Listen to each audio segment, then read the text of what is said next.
ওপরে পাখিদের রাজত্ব চললেও একেবারে নিচে পিঁপড়াদের রাজত্বই কিন্তু চলে। এখানে এই মহাশয়গণ শীতকালের জন্য খাবার খুঁজতেছে। এই পিঁপড়ারা কয়েক কিলোমিটার তাদের খাবারকে বয়ে বাসাতে নিয়ে যায়।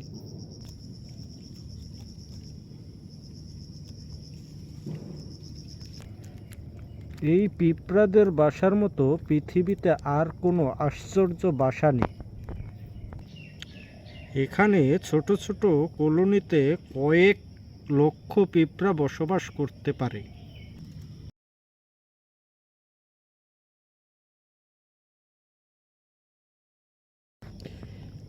এই কলোনিতে সবাই খালি খাবারই সংগ্রহ করে না, কেউ কেউ কলোনি ঠিক করার কাজে নিয়োজিত। এই পিঁপড়াদের বলা হয় শ্রমিক পিঁপড়া। এরা রানীর নির্দেশে শ্রমিক হিসেবে কাজ করে। এই বাসার গোপন এক কোঠরে রানীর বসবাস। এই রানীর শাসনে তারা শাসিত হয়।